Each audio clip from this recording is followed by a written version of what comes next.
Hi hello నమస్తే welcome to our YouTube channel SSV stories. ఈరోజు మనం చెప్పుకోబోతున్న కథ హృదయభాను పార్ట్ 10. ఓకే, ఇక ఆలస్యం చేయకుండా కథలోకి వెళ్ళిపోదాం. హృదయ్ అలా పెళ్లి ఇంటి నుంచి కొంచెం రిలాక్స్గా హైదరాబాద్కి రిటర్న్ అవుతాడు. ఎలాగైనా సరే పండుని తొందరగా వెతికి పట్టుకోవాలి అని అనుకుంటూ తన ఆఫీస్కి చేరుకుంటాడు. మార్నింగ్ పండుని కలవాలి అనే హడావిడిలో ఇంట్లో ఏమీ తినకుండా వచ్చేశాడు కాబట్టి క్యాంటీన్కి వెళ్ళి టిఫిన్ తినేసి కాఫీ తాగి ఆ తరువాత ఇంక తన వర్క్లో మునిగిపోతాడు. న్యూ ప్రాజెక్ట్ వచ్చినందువల్ల ఆఫీస్లో వర్క్ ఎక్కువగా ఉంటుంది. మార్నింగ్ నుండి ఈవినింగ్ వరకు వర్క్తో ఫుల్ బిజీ అయిపోతాడు. ఎంత వర్క్లో బిజీగా ఉన్నా మధ్య మధ్యలో అతనికి ఆమె గుర్తొస్తూనే ఉంది. తన మైండ్ని ఆమె ఆలోచనల నుండి ఎంత డైవర్ట్ చేయాలి అనుకున్నా అతని వల్ల కావడం లేదు. అలా ఒక పక్క ఆమె ఆలోచనలు, మరో పక్క ప్రాజెక్టు వర్క్తో ఆ రోజంతా చాలా బిజీగా ఉంటాడు. ఆఫీస్ టైం అయిపోవడంతో ఈవినింగ్ ఇంటికి వెళ్ళి తన రూమ్కి వెళ్ళి ఫ్రెష్ అయ్యి కిందకి వచ్చి వాళ్ళ అమ్మ నానితో కొంచెం సేపు కబుర్లు చెప్పి వాళ్ళతో కలిసి డిన్నర్ చేసి అతను రూమ్కి వెళ్ళి పడుకున్నాడన్న మాటే కానీ ఎంత ట్రై చేసినా అతనికి నిద్ర రావడం లేదు. అతని మనసంతా ఆమె చుట్టూనే తిరుగుతుంది. అతని మనసులో ఎలా ఆమె జాడను తెలుసుకోవాలి, ఎప్పుడు ఆమెను నేను కలవగలను, తన గురించి తెలుసుకోవాలంటే నేనేం చెయ్యాలి, నువ్వు ఈ మహానగరంలో ఎక్కడుంటావని వెతకాలి, నాకు కేవలం నీ రూపం ఇంకా ఇక్కడే హైదరాబాద్లో ఉంటావని, నిన్ను ముద్దుగా పండు అని పిలుస్తారని మాత్రమే తెలుసు.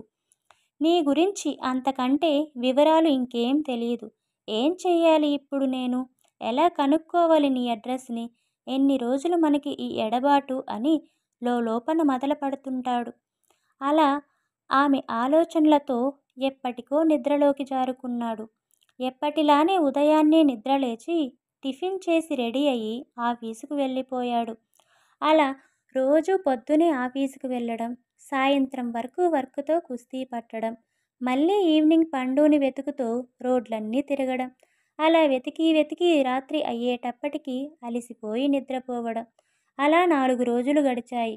హృదయ్ వర్క్తో బిజీగా ఉంటూ మధ్య మధ్యలో ఏదో లోకంలో ఉన్నట్టు, దేని గురించో తీవ్రంగా ఆలోచిస్తున్నట్టు, ఏదో విషయంలో మదన పడుతున్నట్టు, పక్కన వాళ్ళని కూడా పట్టించుకోకపోవడం, ఇలా అతని ప్రవర్తనలో వచ్చిన మార్పుని అతని ఫ్రెండ్ రోజు గమనిస్తూనే ఉన్నాడు.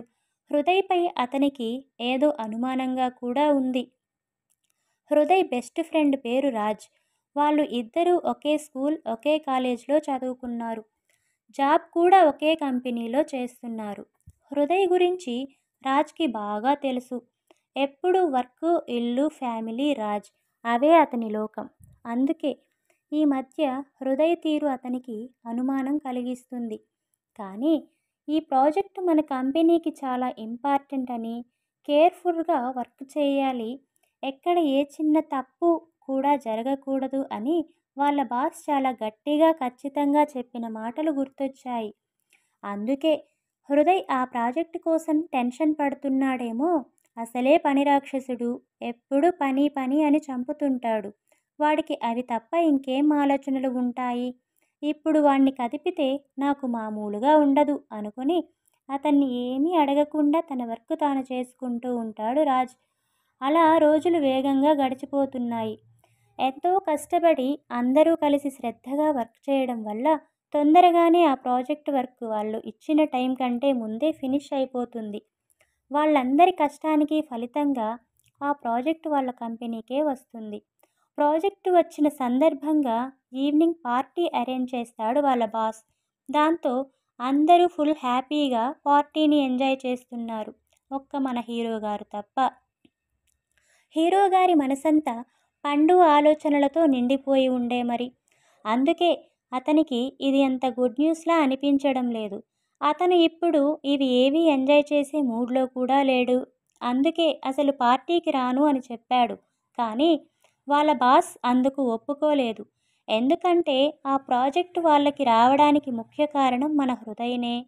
అతను ఎంతో కష్టపడి కేర్ఫుల్గా వర్క్ చేస్తూ వాళ్ళ టీం మెంబర్స్తో వర్క్ చేపిస్తూ వాళ్ళకు వచ్చే డౌట్స్ అన్ని ఓపిక్గా క్లారిఫై చేస్తూ నిద్రాహారాలు మానేసి వాళ్ళకిచ్చిన టైంలోపు పూర్తి చేస్తాడు. అందుకని వాళ్ళ బాస్ తప్పకుండా నువ్వు రావాలి అని మాట తీసుకుంటాడు. దాంతో తప్పక పార్టీ వస్తాడు. కానీ అతను ఆ పార్టీని ఎంజాయ్ చేయలేకపోతున్నాడు. ముందు నుంచే అతనికి ఇలా పార్టీలు అవన్నీ నచ్చవు. ఇప్పుడు అసలు అతని మనసు బాలేదు. అందుకే అతనికి ఆ సౌండ్స్, వాళ్ళ గోల అవేమీ నచ్చడం లేదు. చాలా చిరాగ్గా ఉంది అతనికి. అందులోనూ ఎంత వెతికినా పండు గురించి అతనికి ఏమీ తెలియడం లేదు. ఎక్కడా ఆమె జాడ కనిపించడం లేదు. దాంతో చాలా అసహనంగా ఉంటాడు. దూరం నుండి హృదయ్ని గమనిస్తున్న రాజ్, ఏమైంది వీడికి? ఎప్పుడూ హ్యాపీగా నవ్వుతూ అందర్నీ నవ్విస్తూ ఉండేవాడు. ఈ మధ్య ఏంటో మూడాఫ్లో ఉంటున్నాడు. నాకు కూడా ఏమీ చెప్పలేదు. నేను ఇంకా ప్రాజెక్టు గురించి టెన్షన్ అనుకున్నాను. కానీ ఇప్పుడు డీల్ ఓకే అయినా వాడి మొహంలో ఏ ఫీలింగ్ లేదు. అంటే వాడు దేనికో బాగా అప్సెట్ అయ్యాడు. దేని గురించో ఆలోచిస్తున్నాడు. ముందు అదేంటో తెలుసుకోవాలి అనుకుంటూ హృదయ్ దగ్గరికి వస్తాడు. అతని దగ్గరికి వచ్చి, ఏరా బావా, ఏమైంది? ఒక్కడివే ఇక్కడ కూర్చుని ఉన్నావు?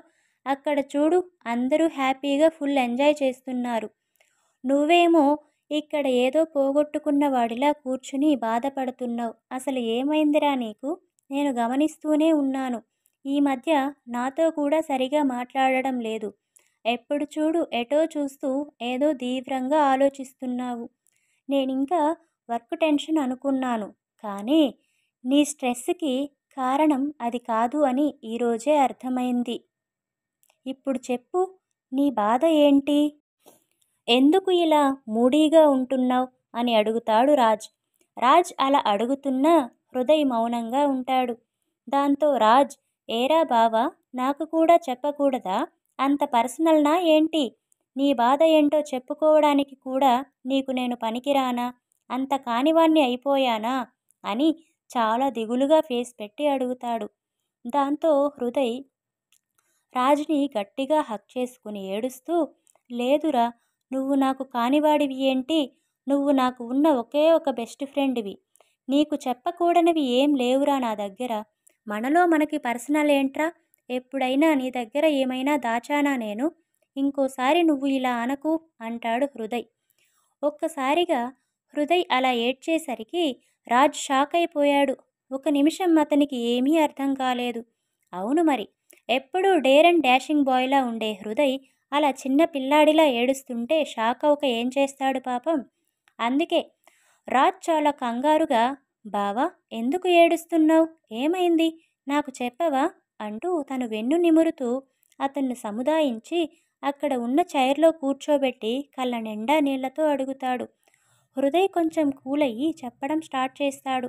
రాజ్, నేను ఒక అమ్మాయిని లవ్ చేస్తున్నాను అంటాడు. ఆ మాటకి రాజ్ ఆశ్చర్యంగా మొహం పెట్టి, బావా, నువ్వు చెప్పేది నిజమా? నువ్వు లవ్ చేయడం ఏంట్రా? అమ్మాయిలు అంటేనే ఆమడ దూరంగా ఉంటావు. ఎంతమంది నీ వెంట పడినా పట్టించుకోలేదు. అలాంటి నువ్వు లవ్ చేశావంటే నాకు నమ్మకం కలగడం లేదురా. నువ్వు నాతో జోక్ చేయడం లేదు కదా అంటాడు రాజ్. జోక్ కాదు రాజ్, నేను నిజమే చెప్తున్నాను. ఐఎమ్ ఇన్ లవ్ అంటాడు హృదయ్ స్థిరంగా. అంతే, ఒక్కసారిగా ఎంతో సంతోషంతో హృదయ్ని ఎత్తుకుని గిరాగిరా తిప్పేస్తాడు రాజ్. అమ్మాయిల వంక కన్నెత్తి కూడా చూడని నిన్ను లవ్లో పడేసిన మా చెల్లి చాలా గ్రేట్ రా. ఇంతకీ మా చెల్లి ఎలా ఉంటుంది బావా అంటాడు. పండు గురించి అడగగానే అప్పటి వరకు బాధగా ఉన్న హృదయ్ పెదవులపై చిరునవ్వు వస్తుంది. మీ చెల్లి పాలరాతి శిల్పంలా, బాపుగారి బొమ్మల ఆ రంభ, ఊర్వశి, మేనకలు కూడా అసూయపడే అంత అందంగా ఉంటుంది అంటాడు ఏదో లోకంలో ఉన్నట్టుగా. ఓ అవునా బావా, నువ్వు చాలా లక్కీ అయితే. ఏది నా చెల్లిని ఒకసారి చూపించు, నేను ఇప్పుడే చూడాలి అంటాడు రాజ్. హృదయ్, కుదరదు. రాజ్, ఏమి, ఎందుకు కుదరదు? ఓ, తను ఇప్పుడు ఇక్కడ లేదు అనా? ఏం పర్లేదు, ఫోటో ఉంటుందిగా, అది చూపించు చాలు, సంతోషిస్తాను అంటాడు. హృదయ్, నా దగ్గర తన ఫోటో లేదు అంటాడు. రాజ్, అయ్యో బావా, ఒక పిక్ కూడా తీసుకోలేదా అంటాడు హృదయ్. లేదు. రాజ్ డల్గా ఫేస్ పెట్టి ఓకేలే, నా చెల్లి పేరేంటి అని అడిగాడు. హృదయ్ పండు. రాజ్ ముద్దు పేరు కాదురా, అసలు పేరేంటి? హృదయ్ తెలీదు. రాజ్ ఏం చేస్తుంటుంది? హృదయ్ తెలీదు. రాజ్ ఎక్కడుంటుంది? హృదయ్ ఇక్కడే, హైదరాబాద్లోనే. రాజ్ ఇక్కడే, ఎక్కడ తన అడ్రస్ చెప్పు? హృదయ్ తెలీదు. ఇంతకీ మా చెల్లి నిన్ను లవ్ చేస్తుందా? హృదయ్ తెలీదు. రాజ్ అదేంట్రా, ఆమె పేరు తెలీదు, అడ్రస్ తెలీదు, ఏం చేస్తుందో తెలీదు, నిన్ను లవ్ చేస్తుందో లేదో కూడా తెలియదా? అంటే నువ్వు ఏం చేస్తున్నావురా? ఒక్క ముక్క అర్థం కాలేదు నాకు అంటాడు విసుగ్గా. హృదయ్ అసలు తను నన్ను చూస్తేనే కదా నన్ను లవ్ చేయడానికి అంటాడు తాపీగా. రాజ్ అంటే నిన్ను ఆ అమ్మాయి చూడలేదా? అంటే నీది వన్ సైడ్ లవ్వా? అయినా ఊరు పేరు తెలియని అమ్మాయిని లవ్ చేయడమేంట్రా? నువ్వు ఏం చెప్తున్నావో నీకైనా అర్థమవుతుందా? అసలు నువ్వు తనని ఎక్కడ చూసావు? ఎలా కలిశావు? ఎప్పటి నుండి లవ్ చేస్తున్నావు? నాకు కొంచెం క్లారిటీగా చెప్పు బావా ప్లీజ్. నా బుర్ర హీటెక్కుతుంది నీ సమాధానాలకి అంటాడు. రాజ్ అడిగే ప్రశ్నలకి హృదయ్ ఏం చెప్తాడో తెలుసుకోవాలి అంటే నెక్స్ట్ పార్ట్ వరకు వేచి చూడాల్సిందే. మీకు మన కథ నచ్చినట్టయితే please like, share and subscribe.